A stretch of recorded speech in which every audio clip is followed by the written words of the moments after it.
લોકો સિંહના દર્શન માટે ગીર જાય છે, પરંતુ કચ્છમાં પણ હવે લેપર્ડ સફારી દર્શનનું આયોજન કરવામાં આવી રહ્યું છે। લખપતના ધુણાઈમાં લેપર્ડ સફારી માટે સજ્જ થઈ રહ્યું છે। હાલ ધુણાઈમાં 13 જેટલા લેપર્ડ ફોરેસ્ટ વિભાગ દ્વારા રાખવામાં આવ્યા છે, જેમાં 11 મેલ અને 2 ફિમેલ લેપર્ડ રાખાયા છે। આ દીપડા રાખવામાં આવ્યા છે ત્યાં 20 ફૂટ ઊંડા કૂવા આકારમાં દીપડાને રાખવામાં આવ્યા।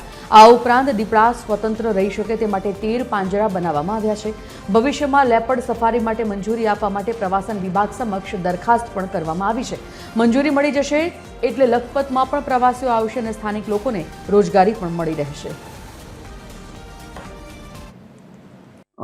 તેમની સાર સંભાળના ભાગરૂપે નિયમિત રૂપે તેમના પાંજરાઓની સફાઈ થાય છે। નિયમિત રીતે વેટરનરી ઓફિસરની તપાસ કરવામાં આવે છે અને મુલાકાત કરવામાં આવે છે। એ ઉપરાંત દિવસ દરમિયાન તેમને ખુલ્લામાં છોડવામાં આવે છે, જેથી કરીને એમની જે શારીરિક રેગ્યુલર મુવમેન્ટ જે વન વિસ્તારમાં થતી હોય છે તે અહીંયા જળવાઈ રહે। એ ઉપરાંત તેના માટે પાણીના કુંડા પણ બનાવવામાં આવ્યા છે અને એમને નેચરલ એન્વાયરમેન્ટની ફિલિંગ આવે તે માટે વૃક્ષારોપણ અને ઘાસ વાવેતર પણ કરવામાં આવ્યું છે।